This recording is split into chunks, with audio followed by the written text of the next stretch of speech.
వస్తుంది. వాడే ఫోన్ చేస్తున్నాడు. నీకు ఇవ్వాల్సిన డబ్బులు 10,000 రెడీ అయింది, వేస్తాను చూడు. అవునా, ఓకే ఓకే, థ్యాంక్ యూ. బా, మా డబ్బులు వెనక్కి వేసినాడు. నువ్వు అన్న అడిగినావా డబ్బులు ఏమని? అడగలేదా? నీకన్నా సిగ్గు ఉండాలి తీసుకుని. నువ్వు అడక్కనే ఎట్లా ఇస్తాడు రా వాడు? అప్పు ఇచ్చినోడు 10 సార్లు అడగాల, అప్పుడు వాడు ఇవ్వాలి రిటర్న్. నువ్వు అడక్కనే ఎట్లా ఇస్తాడు వాడు? నిజమే, ఇప్పుడు ఏం చేయాలి అయితే?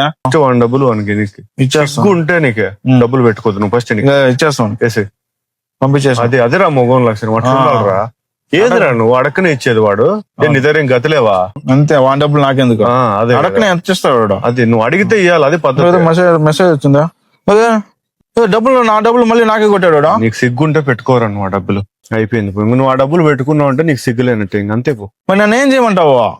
మా డబ్బులు మళ్ళీ వెనక్కి వేస్తున్నాడు. సరే ఓ పని చేయి, కానీ ఇంకా నువ్వు ఎందుకు బాధపడతావు? నా అకౌంట్ కి పెట్టుకోవద్దు అట్లా డబ్బులు. నీకెందుకు అట్లా డబ్బులు? అంతే, ఇచ్చారా నాకు? అడగకుండా వాడు అట్టిస్తున్నాడు డబ్బులు. నేను పంపిస్తాను చూడు, వచ్చింది. ఇందాక ఎంత నువ్వు అప్పు కావాలను? ఒక 5,000 ఉంటే అడిగినాను బా. 2 రూపీస్ వడ్డీ ఓకేనా? పర్లేదు, వడ్డీ ఇబ్బంది లేదు, నాకు డబ్బులు కావాలి. ఫోన్ పే చేస్తున్నాడు 5,000 తీసుకో. ఇంట్రెస్ట్ ఆయన కట్టేరే. తప్పకుండా చేస్తా. Thank you. అందుకే బాగా చదువుకోవాలనేది. నీలా ఉంటే ఎవరో కానీ మోసపోరు ఎప్పుడు. నువ్వు చదువుకున్నావు కాబట్టి మోసపోవు ఎప్పుడు.